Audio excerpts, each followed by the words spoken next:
Hello, welcome back to my channel. So this is the second week. This is Monday. This is the second week of school. I am in a new district and at a new campus. Last year, I was in the ECSE unit and my students were 3, 4, and 5-year-olds. This year, I have the CRC unit and my students are first and second graders. These students have autism, Down syndrome. They get speech therapy, occupational therapy, and physical therapy. So far that I know, it's been a challenge. It has been a challenge. I have had walkthroughs on Thursday and Friday. Today, I had a walkthrough to make sure that my objectives were up on the board and that the kids were working. And then tomorrow I'm having another walkthrough. I don't know for what, but I don't understand why the CRC teachers are having so many walkthroughs when we just barely started school. Also, again, there's 3 teachers. 2 of us only have, I have nail polish. 2 of us only have 1 aide. I, in particular, really only have, I think it's just myself. The aide that's supposed to be helping me spends her practically the entire day just changing diapers. Last week I had 10 students. Today I gained 1, so I have 11 students. So it is 11 students to 1 adult because my aide is spending practically all day just changing diapers. And it does take her like about 15 to 20 minutes just to change a kid's diaper. They did give me like a sub on Wednesday, Thursday, and Friday. And she was, tremendous help. But again, it's hard when they're not long-term subs or they don't really, they're there to help, but then that's it. She said that she was only going to be there until Friday, but then I found out that she was supposed to be there today, but then she called in sick today.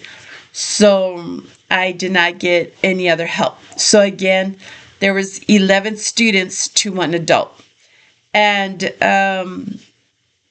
let me tell you, it was a hard day. I would say by 1 o'clock, I was done.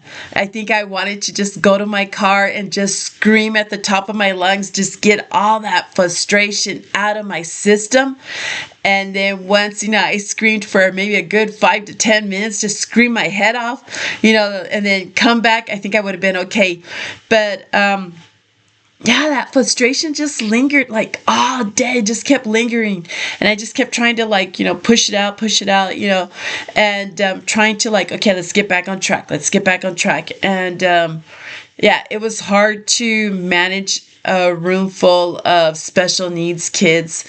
11 of them by yourself. That was hard. And I think I spent the majority of my day making sure that they weren't beating up each other, or hurting themselves, falling off, like climbing onto shelves or falling off of something.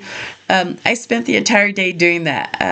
I did teach just a little bit, but it was hard. And I have reached out to the I reached out to the autism specialist. She did create 2 visual schedules for me for 2 students that are on her caseload, which kind of surprised me because in other districts, the autism specialist comes in and helps you with the entire class, not just certain students. So I was a little taken back by that there was only 2 students that she went ahead and created, their visual schedules for me. And their visual schedules were like itty bitty. And the icons were like this big, just to move in. I thought, shouldn't they be bigger, like an inch, wide, an inch, in height? And the schedule should be like big old strips of, Velcro. And then when I asked for her to create the first and then statements for me, again, itty bitty. and you could barely see the words because she did a dinosaur theme, and it was just so busy that you could barely see the first and then. And that kind of like took me back because, that kind of surprised her. I was like, wow, And I asked the, I guess, special ed coordinator if she could go ahead and help me. So she just emailed me the information. So now I have to print it out. So, of course, I can't print at work because I don't have a color printer. So I have to do it from home and use up my own ink and my own cardstock. I'm going to have to go buy cardstock. And then I have to either laminate it here at the house. Thank goodness I have a little machine. Or laminate it at the school. But the lamination is very thin there at the school. So that kind of like, okay, I have to do it, So I don't know. I don't know about this school district and this campus. Yeah, I don't know. I'm just like, So I'm trying to figure things out, doing things on my own, and it's frustrating. I'm trying to be positive. So let me know what are your suggestions. What have you done that has helped you out, in your classrooms as a special ed teacher, as a self-contained teacher. I've always had the support in other, like I said, in other districts, in other campuses, and I've always had access to colored printers, but here it's like I'm on my own, and then for admin to be doing a lot of walkthroughs, especially when I'm shorthanded, that I don't understand. I don't know if they're trying to make sure that all three CRC teachers are doing our jobs, or maybe they're trying to observe to see what our needs are. But I've already, the need is that we need more help. I need another adult in the classroom. And I know there's another teacher that it's herself and the aide, and they don't have to change diapers. So it's both of them that, they're able to handle the class a little bit better. They do have runners. I think they have like about 2 or 3 runners. I discovered that I have runners. I have about 3 runners. And I do have one kid that is very aggressive and wants to beat up every other kid. So when she gets upset, she will go and hit other kids.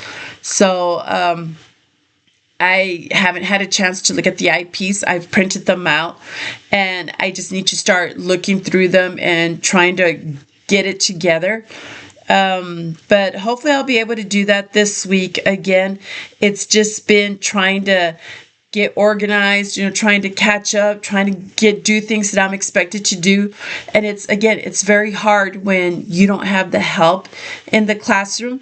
And come 4 o'clock, because I go in I've been getting there early, but actually my hours are from 7:45 to 4 o'clock, but I get there about 7:15 in the morning, so that way I can go and make copies and try to do things. But by 4 o'clock, I'm ready to go. I need to decompress. I need to leave. I need to get in my car, turn up the music full blast, and then come home and either take a hot shower, a hot bath, or even take a nap, because that's how exhausted I've been. Just running around, trying to get these kids to sit down and get them on a routine again. But yeah, I don't know. Hopefully, things will start getting better. Hopefully, once I start creating those visual schedules, that things will start, I guess things will start rolling for me, meaning that where everybody will be on a schedule, and then we're able to transition a lot easier and have a more productive day. That's what I really want, because that's what I'm used to, is making sure that these kids are working nonstop. Last year, my ECSC unit, again, I had 3, 4, and 5-year-olds. I had this one little boy, I'll call him Caleb, and bilingual student. When he came to me at the beginning of the year, he could only gesture and mutter. He was nonverbal. I wanted to tell you, by May, he was reading. He was able to identify the days of the week, the months of the year. He was able to identify his classmates' names in print, so he could point and tell you which kid or which student it was. And he did very well. He was beginning to speak a lot more, using a lot more phrases. Before, he would just, touch me or pull me and And then later on, towards the middle of the year, he started calling me teacher. And by the end of the year, he was calling me by my name. And he was also calling my aides by their names. So that was a huge accomplishment, for him, but also for me as a teacher. I kind of felt validated, as a teacher. But now that I'm in this new district, it's like, oh, I have to start all over again. But now I have first and second graders. And yeah, so hopefully I can start, working and start getting everybody, on a routine, and hopefully things will start getting smooth. But I really need the help. And like I said, I need to double check with this aide, because this aide that I have right now is just, that's all she does is just change her diaper, change the diapers, I'm sorry, all the kids' diapers. Out of 11 students, I want to say maybe 2 don't need diaper changing. But again, it does take her quite a bit. She went to lunch, and I understand that she needs her 30 minutes of lunch, as an aide. But, I think teachers do too, and I did not get a lunch. So it was hard trying to take care of 11 kids by myself. And yeah, that was, like I said, a challenge. So what things do you do in your classroom to make sure that you do have rituals and routines in place? And then what other things besides a visual schedule and the first and then statements do you use? I used that quite a bit last year, but I also have folders already made for each student. So in the mornings, they would get their folders, start practicing tracing their name. First, it was hand over hand, and then independently, they would trace the names, the letters, and the numbers. And then eventually, I moved on to a task binder. So once they did their tracing, the writing, and then they put that away, they would show it to me, and then I would, approve it. They put that away. They went and got their task binder. Task binder was very thick. Open it up, and then start, matching, start sorting. And it had language arts. It had like the writing. It had science. It had social studies, math. And then they would go through it. And then after that, I would check it. Before they could move on, I had to check it. And then I would start questioning them. And I wanted to make sure that they did understand what they were doing. And then once they mastered, and then I would go ahead and change it out and then give them, more tasks to do. So that really helped out a lot. So I think I may have to do that with these students, is do a lot of tasks with them. A lot of the tracing again, going over the letters, the letter sounds. Eventually, I would like to do like CVC words, and then maybe some simple addition and subtraction problems, math problems, excuse me. But, and I need to implement for sure social stories, SEL. But I don't know. Right now, it's just trying to observe these kids and trying to get to know them better. But let's see what happens. Okay. But yeah, let me know what your thoughts are. Thank you. Bye.